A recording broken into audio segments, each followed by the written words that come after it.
ছোট ছোট বাচ্চারা প্রাইমারি স্কুল ওখানে যায়, হয়তো যেতে পারে না। ছোটখাটো দুর্ঘটনা, হ্যাঁ, অনেকের মোটরসাইকেল পড়ে গেছে নদীতে। এপারে যশোরের সাগরদাড়ি, ওপারে সাতক্ষীরার সারসা গ্রাম, মাঝখানে বয়ে চলেছে কপোতাক্ষ নদ। এ নদের ওপর বাঁশ ও কাঠের তৈরি একটি সেতুই ছিল দুই পারের হাজারো মানুষের যোগাযোগের একমাত্র ভরসা। কিন্তু কয়েকদিনের টানা বর্ষণ আর উজান থেকে ভেসে আসা কচুরিপানা ও শ্যাওলার চাপে ভেঙে যায় সেতুটি। নদীর প্রবল স্রোতের সাথে তাল রাখতে পারেনি মানুষ ও প্রকৃতির অর্থশ্রমে গড়ে ওঠা সেই কাঠামো। এতে চরম দুর্ভোগে পড়েছে সেতুটির ব্যবহারকারীরা। আনুমানিক প্রতিদিন 10,000 মানুষ পারাপার হয়। এখানে একটা সেতু আছে, এই সেতুটা শ্যাওলা বাঁধার কারণে সেতুটা ভেঙে যায়। এই আনুমানিক 20-25 দিন আগে ভেঙে যাওয়ার পরে আমরা কেশবপুর নির্বাহী অফিসার ইউনিয়ন মাদারে জানাই, উনি পরিদর্শন আসছিল, আসার পরে দেখে গেছে।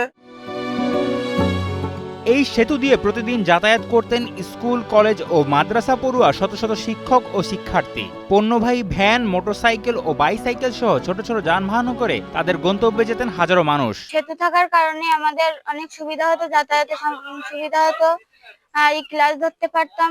কিন্তু এখন সেতু ভেঙে যাওয়ার পরে আমাদের ক্লাস ধরতে সমস্যা হয়, যাতায়াতে সমস্যা হয়, সাইকেল পারাপার করতে পারি না। পদ্মা সেতু, মেট্রো রেল এবং এলিভেটেড এক্সপ্রেসওয়ে নির্মাণের গর্বিত অংশীদার বসুন্ধরা সিমেন্ট।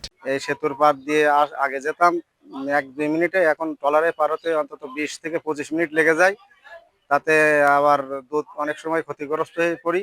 পারাপারির একটা ব্যবস্থা আছে, তাদের তো জনের দাম আছে, সেই খরচটা আমাদেরকে দিতে হয়।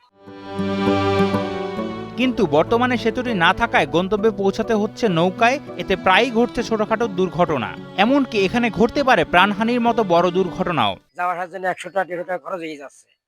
এটা আমাদের খুব কষ্টদায়ক মনে হচ্ছে। অনেক মানুষ এখানে যানবাহন নিয়ে নদীতে পড়ে যাচ্ছে এবং হাতেও পায়ে ব্যথা পাচ্ছে, এবং অনেক মানে পণ্য নিয়ে ওপারে যাওয়া আসা অত্যন্ত কঠিন হয়ে পড়ছে। এখন আমি বলতে চাচ্ছি, আমরা যদি এখানে একটা ব্রিজ পাতাম তাহলে, এবং সাঁকোটা যদি আমরা সংস্কার হতো, তাহলে আমাদের অনেক সুবিধা হতো। কেশবপুর উপজেলার নির্বাহী কর্মকর্তা জানিয়েছেন, ভেঙে যাওয়া সেতু সংস্কার ও একটি স্থায়ী সেতু নির্মাণের জন্য প্রয়োজনীয় ব্যবস্থা নেওয়া হয়েছে। সাগরদাড়ি যে কাঠের ব্রিজটা আছে, কাঠের ব্রিজটা ভেঙে পড়েছে, আমি ওখানে পরিদর্শন করেছি। তো কাঠের ব্রিজটা সংস্কারের জন্য আমরা উদ্যোগ গ্রহণ করেছি, ইতিমধ্যে কাজও শুরু হয়েছে। আমরা আশা করছি যে খুব দ্রুত এটার কাজ সম্পন্ন হবে। ভেঙে যাওয়া সেতুর সাথে ভেঙে গেছে দুই পারের মানুষের স্বপ্ন, স্বাভাবিক জীবনের গতিপথ। এখন শুধু অপেক্ষায় একটি স্থায়ী সেতু, নিরাপদ পারাপার ও নতুন করে বাঁচার আশার। যশোর থেকে ফিরোজ গাজীর পাঠানো তথ্যচিত্রে ডেস্ক রিপোর্ট, কালের কণ্ঠ।